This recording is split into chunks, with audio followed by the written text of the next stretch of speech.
With Chad Mendes out, Aljamain Sterling will step in to wrestle Benson Henderson at RAF 6 this Saturday. The event is headlined by Henry Cejudo versus Uriah Faber. Arman Sarukian is also set to compete on the card, where he'll face Giorgio Poulos.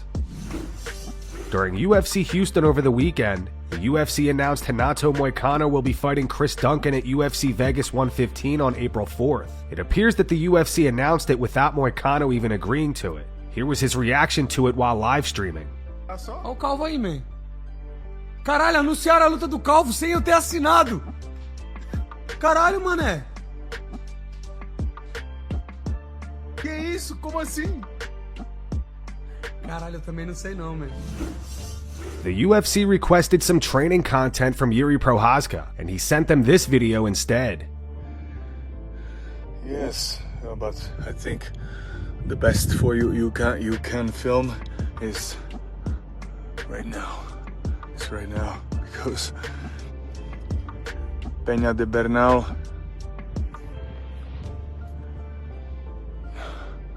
I'm climbing back, so right now just a little floors and I'm down. Let's go for that. Jiri wasn't too happy that the UFC released that video. He reposted it and wrote that was a private message, but okay.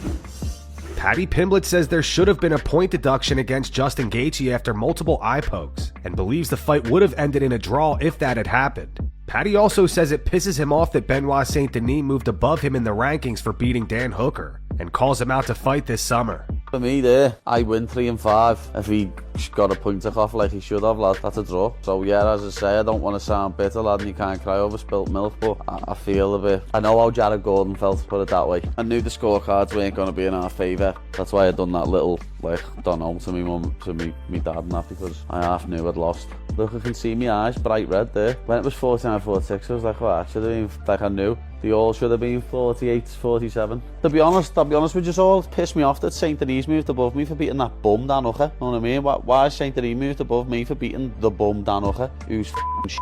What's going on there? You know, I'll fight anyone, as you know, whatever name gets sent to me on a contract, I sign it and I fight them. But Saint-Denis sounds like a good fight to me. Europe's two best lightweights going at it against each other. Or I won't get the winner, but the loser of Max Charles.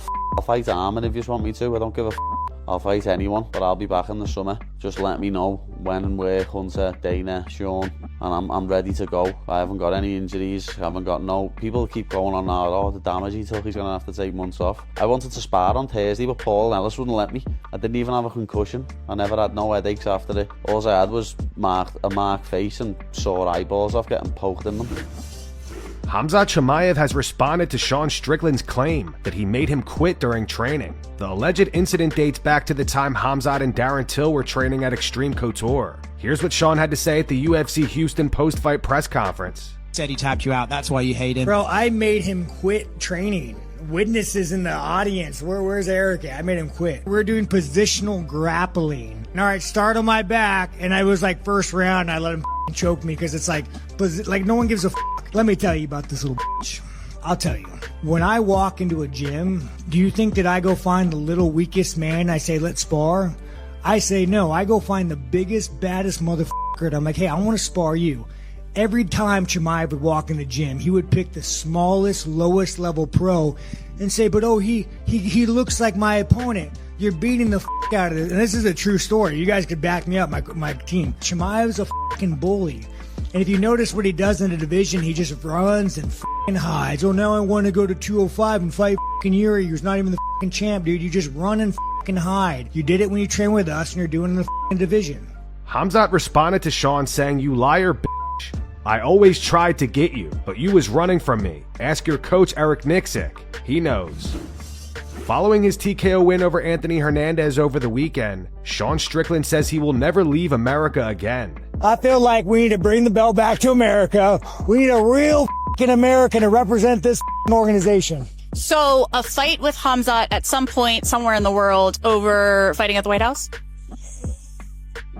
Well, first of all, guys, I'm not leaving this country ever again. I'm an American. I'm not leaving. I'm not traveling. I'm not vacationing. I'm going to die on this soil. So it will be in America. Where the that is, I'll be there. Belal Muhammad once again predicted the outcome of a UFC main event. Belal posted this to his YouTube channel before UFC Houston, advising Sean Strickland to target the body to hurt Anthony Hernandez, and that's exactly how Sean finished the fight. Fluffy's shown that he has a weakness in the body. He's gotten hurt to the body a couple times. Kevin Holland finished him with a body shot. That's like a weakness in his game. I don't know, remember Donald Cerrone used to have horrible body shots where he would always break with that. So maybe Fluffy has the same style. So for Strickland, you got to keep him at that jab length. You got to keep him at that teep length. You can't let him get into a rhythm of shooting, taking you down, and constantly making you work, because that's what Fluffy's best at. I think Strickland knows what he does. He tries to keep it at his pace, tries to slow it down. He does a lot of walking forward. I don't think that's going to help him in this fight, because moving forward on a guy that wants to shoot on you and wrestle on you, it's going to give him openings to get the takedown. Strickland, you can't get wild with your punches. I think you just got to keep it straight jabs, straight teeps, just keeping Hernandez at bay and at distance, not letting him get into his range of wrestling and grappling and clinching. Ronda Rousey is set to face Gina Carano on May 16th under Jake Paul's Most Valuable Promotions. In a new video, Ronda discusses going head-to-head with the UFC. She says they're actually helping the UFC because they lack competition. The story and everything behind it is not just this fight, but a lot of it is MVP versus UFC.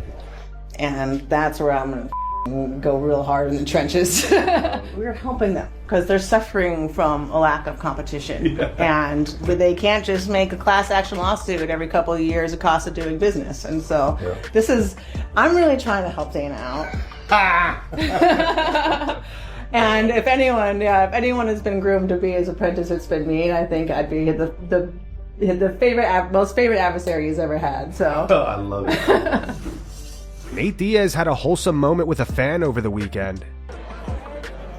How many likes to do a collab? One more time. How many likes to do a collab? How many likes to do a collab? I don't. Can you tell me? 500. 500. 500.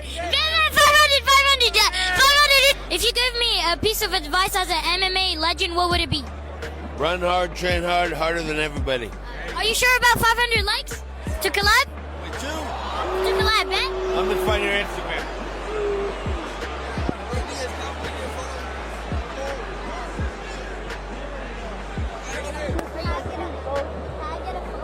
That's you? Yeah, that's me. I'll collab with you. I don't need a like. Alright, thank you.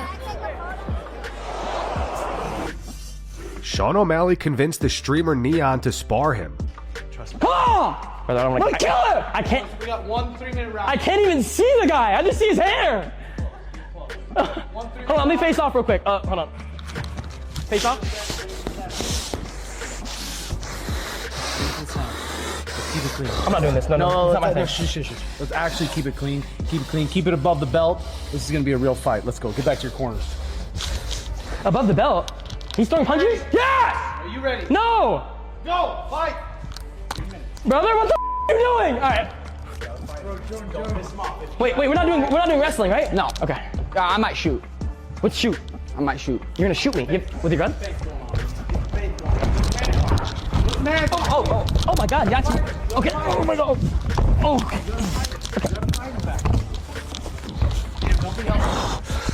Don't be helpless. Let me get up. Oh my. Don't be helpless. Jump up. Sean, can I get up? Yeah. Thank you. Wait, all right. If I know then you're not gonna do UFC stuff, then I can actually, you know. Okay. Box. This guy's intimidating. Oh, okay, my head. Okay. Hey. Oh yes, Sean. Oh my God, ow. Okay. Oh. Daniel Cormier was highly impressed with Uros Medic's KO win over Jeff Neal. DC said he feels bad for Jeff because of how brutal it was. Performance of the night goes to Uros Medic for that knockout of Jeff Neal. Yo, Jeff Neal is so good. He's such a tremendous boxer. For Mendes to put him out with one punch like that was crazy. I feel for Jeff because now he's going to get memed. Snot came out of his nose when he hit the ground. Your body is, you don't control your body whenever you get knocked out like that. So I feel bad that he's going to have to go through that. But look at Uros Medic, the doctor, really starting to get some headway in his division. What a night from Houston, Texas. This is one of the best fight venues in the entire world. I'm just sad I didn't get to go. this time down to H-Town, but it looked like it was amazing. I'm at a wrestling tournament, guys. We brought a TV, sat it on a table, and we're watching all of the fights tonight. It was sick, and those fights were really good.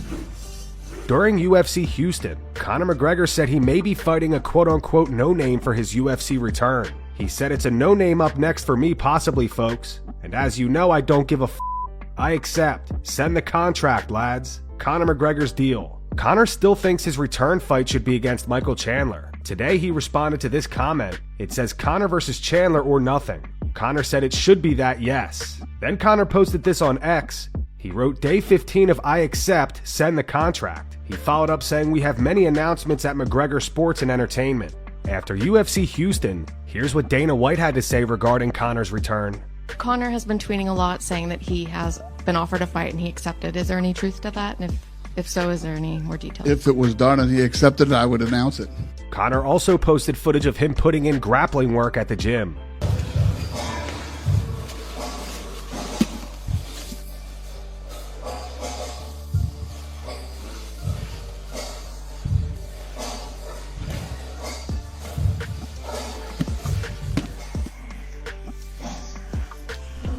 Seconds.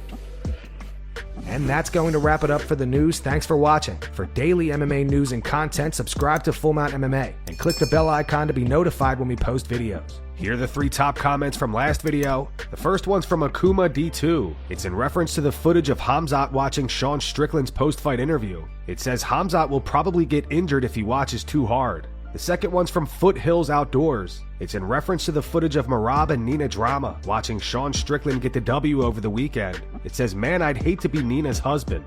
SMH. And the final one's from Mike Murray. It says, "Nina is weird, bro." Those were the 3 top comments from last video. If you want to be featured in the next one, all you have to do is comment down below. And if you missed yesterday's news, click the video on screen right now to get caught up.